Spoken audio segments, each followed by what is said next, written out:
पहले तो न्यायपालिका का धन्यवाद देना चाहते हैं और हमें भरोसा है हमारे देश की कानून व्यवस्था में और न्यायपालिकाओं में कि वो ज़रूर इंसाफ करेंगे और आज़म साहब के लिए मैं सिर्फ़ यही दुआ करती हूँ कि ऊपर वाला उन्हें सेहत दे, तंदुरुस्ती दे, हिम्मत दे क्योंकि उन्होंने जो संघर्ष झेला है वो आसान नहीं है। और इतनी नाइंसाफ़ी झेलने के बाद आज वो हमारे बीच आए हैं, हम लोग सभी बहुत खुश हैं और बस यही उम्मीद करते हैं कि वो सेहतमंद रहें और हम सबको लेकर आगे चलें, लीड करें इस नाइंसाफ़ी के खिलाफ। तो मेरी सभी उनके परिवार वालों को और सभी हम लोग सभी उनके समर्थक हैं। सभी के लिए खुशी का मौका है और सभी को मैं बधाई देना चाहती हूँ। नहीं, देखिए हमें कोई ऐसी चर्चा नहीं आई है सुनने में पार्टी के अंदर से और ना ही उन्होंने भी ऐसा कुछ कहा है। अभी मेरे खुद के परिवार पे ये हालात बीत चुके हैं, तो इस दौरान ये सब चीज़ें ध्यान में नहीं रहती हैं किसी के भी। राजनीति बहुत बाद का पहलू है। फिलहाल वो इतने दिनों बाद बाहर आए हैं। खुद उन्होंने कल एक बाइट में कहा कि अभी सेहत पे ध्यान देंगे।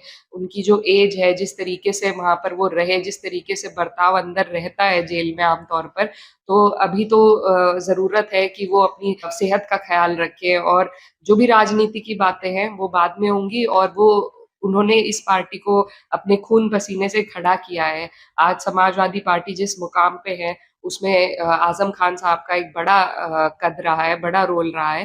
तो मुझे नहीं लगता कि अपने आप शुरू की हुई इस पार्टी को वो छोड़ के कभी भी जाएँगे और पार्टी में जितना सम्मान उनका है, उतना और किसी का मुझे नहीं लगता है। तो ये एक परिवार की बात है। आज परिवार मुश्किल में था, अब निकल के वो आए हैं, तो राजनीति की बातें अभी कोई कर भी नहीं रहा है, आगे होंगी।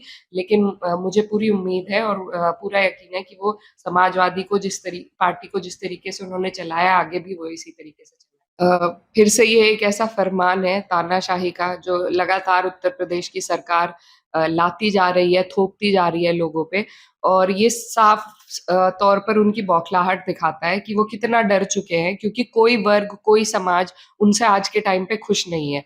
और ये जो नियम लाए गए हैं, ये बिल्कुल हमारे देश के जो संस्कृति रही है, जो खूबसूरती रही है, उसके खिलाफ है। हमारा देश जाना ही जाता है विभिन्नता में एकता के लिए।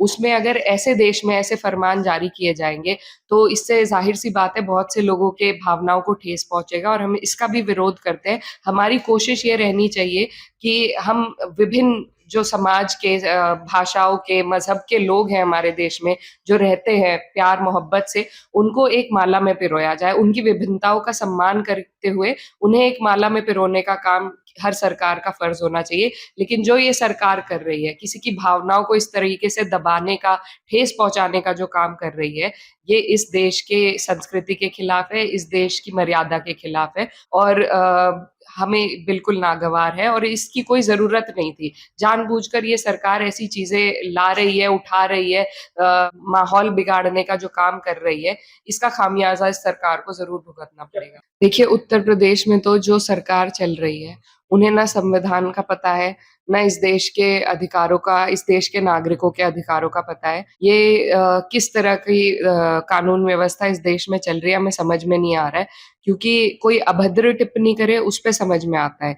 लेकिन एक त्योहार पे अगर अपने मज़हब के लिए कोई अच्छी बात कह रहा है, आई लव मोहम्मद, हुज़ूर पाक सल्लल्लाहु अलैहि वसल्लम के लिए कहा गया, जिन्होंने हमेशा अमन और भाईचारे की और पूरे दुनिया भर में, न सिर्फ देश में, उनके मानने वाले, चाहने वाले हैं और इस तरह के फरमानों से, इस तरह की तानाशाही से वो रुकेंगे नहीं, कोई भी नहीं रुकेगा। और मैं ये समझती हूँ कि सरकार को सोचना चाहिए कि किस तरीके से हर मज़हब पे अगर इसी तरीके से आपत्ति लगने लगे, तो कहाँ हम खड़े होंगे? क्या हमारे देश के लोग हमसे सवाल करेंगे?